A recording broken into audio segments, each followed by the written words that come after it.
Hello.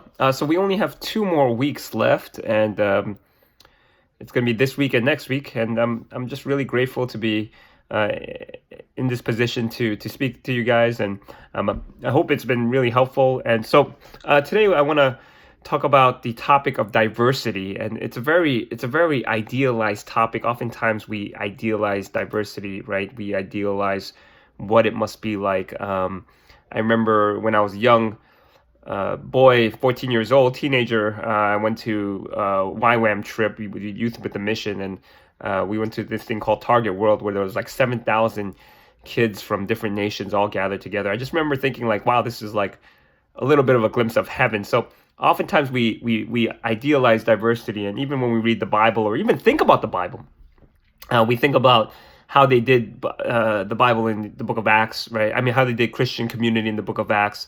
We think about the diversity, right? Neither slave nor free, neither male nor female, neither Jew nor Greek, right? So we think about like how awesome and just really beautiful that must have been, and yet that's not really practically how it worked out, right? Like there was a lot of messy things that took place, a lot of messy things, right? Like there were a lot of conflicts. There were cultural conflicts that took place, right? There were issues of like eating meat and what was tradition and what was God's desires and all these things, cultural conflicts and things happening. Like it was messy. I mean, it was really messy, right? It got to the point where like even the apostle Peter was like rebuked by Paul because he started distancing himself from the Gentiles once the Jews came, and so it was like, man, there were a lot of things that went really, really, really bad. So what I realized is like a lot of people we identify with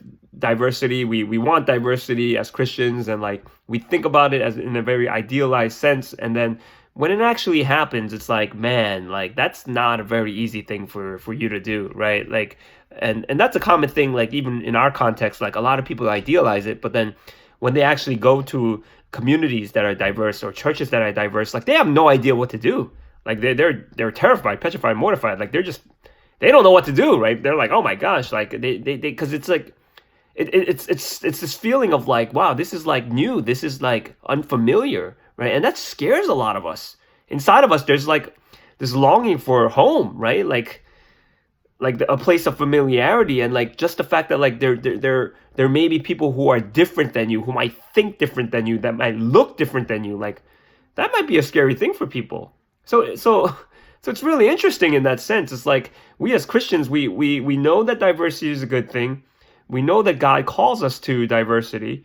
We know that God calls us to do community with people who may look different than us, who may think different than us, who may talk different than us, and yet for some reason inside of us, like that may be uncomfortable for us, right? And so there's a larger issue in that. But before I get to that, I do want to talk a little bit more about the topic of diversity in itself. Of like, okay, so first of all, like diversity is not always necessarily racial diversity, because I think generally speaking, like when we think of diversity, we think of it in terms of race, right? And it's not. There's various different ways in which you can be diverse. In fact, one of my mentors out here, Robert Guerrero, told me that like your church should look as diverse as your neighborhood. Like whatever your neighborhood is, like whatever your neighborhood looks like, that's how diverse your church should look like, right? And so that's what you should be striving for, right? So like for example, like buddy of mine planted out in Washington Heights, which is primarily people of Dominican descent,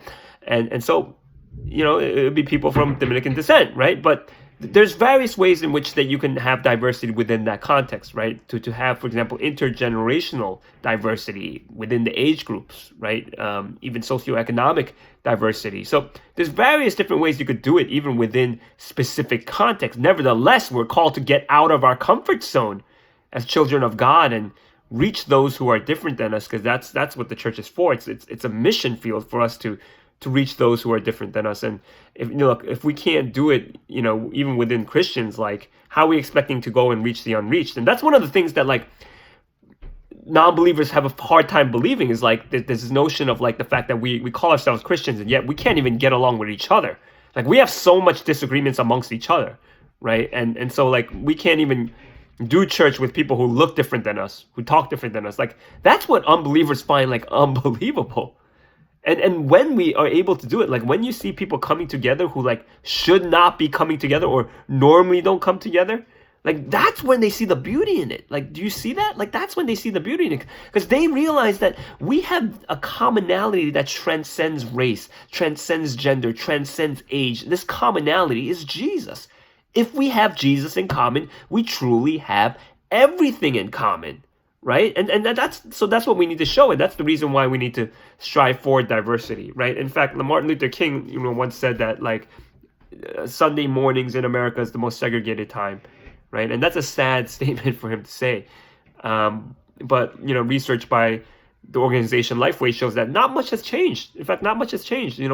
We still do church, and we still do it based on our own race or class or age, right? Like, there's always dominant age groups in churches, generally speaking. And so look, it's not bad, by the way, to connect with people who are similar to you. That's not always bad, because we need some of that, right? It's not like, I'm not trying to villainize people, and I don't think you should always villainize people for trying to connect with people who are similar to them, because like we need that type of connection, right? But like, how do we just not become so simply just tied to that we just become exclusive and narrow-minded, and we just group together with people who are similar, who are similar to us, and we don't want to take any form of intentionality in doing otherwise, right? Because diversity does take intentionality. It really does. It really, really does. It really does. There's churches that I know, I meet with their pastors, and we talk about it, and they always ask me the question of diversity, right? Because like, people want their churches to be diverse and be as diverse as their community at the very least, and so at the communities that they're in at the very least. So they'll ask me the questions of diversity, and it's like, look, if you're not willing to put the work into it, like, it's not going to happen. That's the thing. Like, if you're not going to be intentional about doing it, it's just not going to happen. So like, Janie and I, like, before we planted this church, and this is something that we made a real intentional push to be diverse. Like, we met with everybody that we came across that looked different than us, that came into our community that looked different than us. We invited them to our house. We invited them to our dinner table, and that's what it takes. That's what it takes. Like, you got to let your congregations know, like your people know, like, it's going to take that type of intentionality where you're going to have to invite people who are different than you to your house, to your homes, to your dinner table.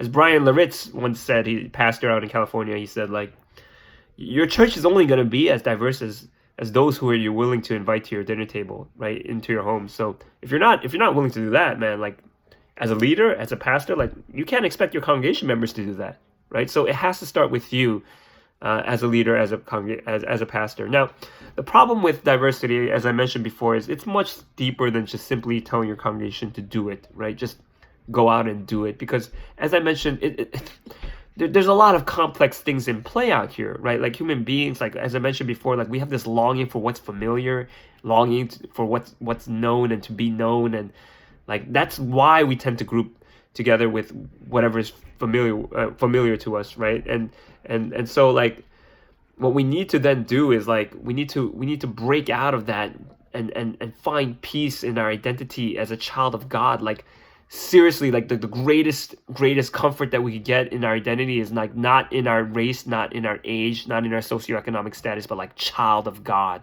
right? Like, if you truly believe that, if you truly believe like that is your main identity above everything else, it's like child of God, child of God, child of God. It's like, man, when you see another child of God, like, you'll realize that, like, you have so much in common with this person, right? Because if you have Jesus in common, again, you have everything truly in common.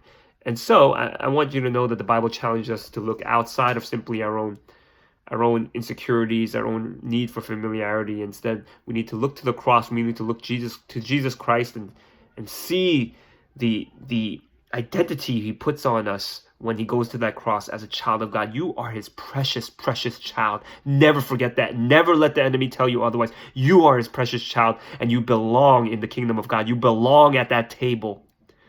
You belong with Christ at the head of that table, and it is good. It is a good table to be at. You belong there.